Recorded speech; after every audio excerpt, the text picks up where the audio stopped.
Hi, everyone. Here we are, the 60s and 70s. People call them the golden years. The magazines show smiling couples walking along the beaches or women in yoga pants holding their healthy smoothies. And sometimes, sure, life really does feel like that. But these years also carry a quiet mix of loss, adjustment, and self discovery that no brochure ever talks about.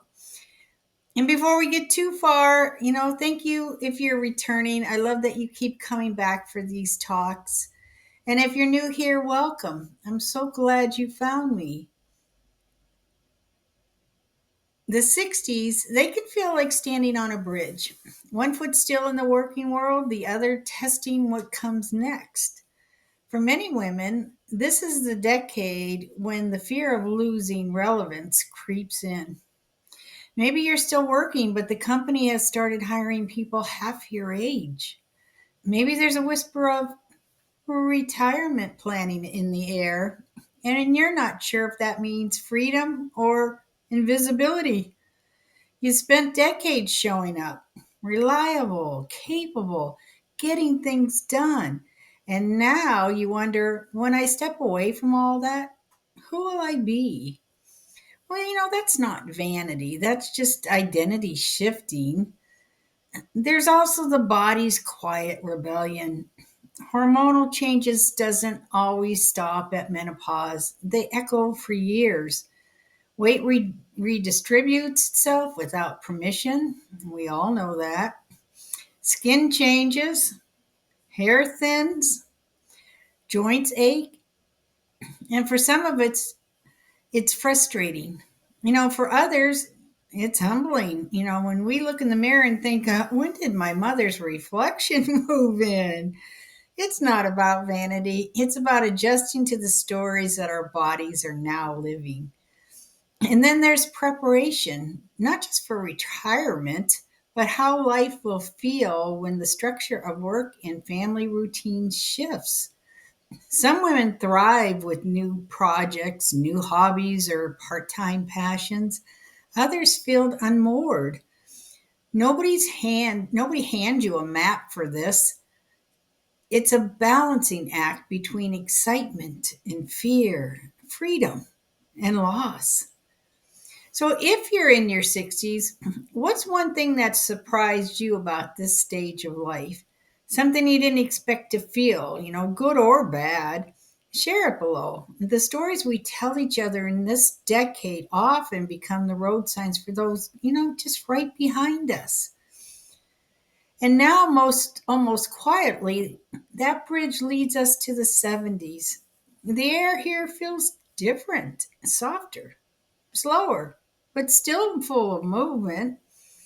In the 70s, many women discover that life has simplified in some ways and deepened in others. The demands are fewer, yet the emotions can be stronger. Relationships with grown children often change again. When our kids were little, they needed us constantly. We loved that, didn't we? But somewhere along the way, we became optional parents. That shift from essential to I'll call you when I can feel like a rejection, even if it is just life happening. The emotional tug leaves us wondering, where do we fit in now?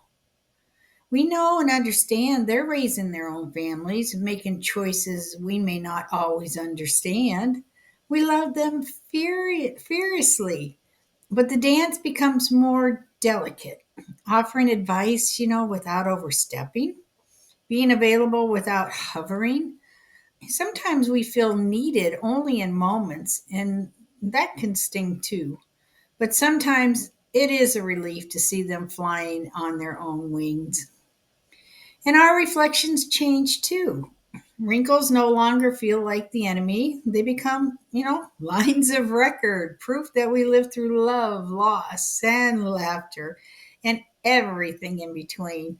Still, they can startle us. Some mornings the mirrors feel unfamiliar, even a little unfair. But there's a quiet power and learning to see beauty and endurance. Finances can loom large in this decade. We think about how long savings will last, how to balance generosity with security, and how to ask for help when the numbers do get tight. These are hard, grown up worries, but they also remind us how responsible we've always been, managing and stretching and caring. Health and movement become more intentional. Exercising isn't about fitting into those jeans anymore, it's about staying mobile, clear headed, and independent. A short walk can feel like an act of gratitude. A stretch in the morning is a quiet declaration: I'm still here and I'm still capable. I feel like that. If you're in your 70s or heading there soon, even, what does taking care of yourself look like now? I mean, is it exercise, connection, prayer, art, laughter, boundaries? What keeps you steady? I'd love for you to share it. Your answer might be the lifeline someone else is reaching for today. So the 70s often carry a mix of acceptance and quiet courage. We learn to live more in the moment, to let go of old resentments, and to stop apologizing for the pace we move at now. That's important. We start to understand that peace isn't something you find, it's something you make space for. And then there's the quiet. Loneliness can sneak in when friends move away, your partners pass on, or days stretch longer than they used to be. Even in a full house, it's possible to feel invisible.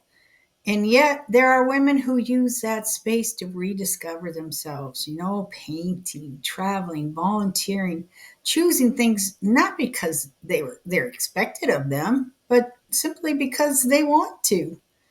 So, yes, the later years holds beauty, but not because they're easy. They're beautiful because they're honest. They ask us to look at life stripped of illusion, to decide what still matters, and to give ourselves permission to enjoy it. Next time, we'll close this series with one final conversation, and this is about life beyond struggle. And how do we begin to redefine ourselves, not by what we've endured, but by what we chose and choose to celebrate? So until the next one, part 5, Life Beyond Struggle. Bye.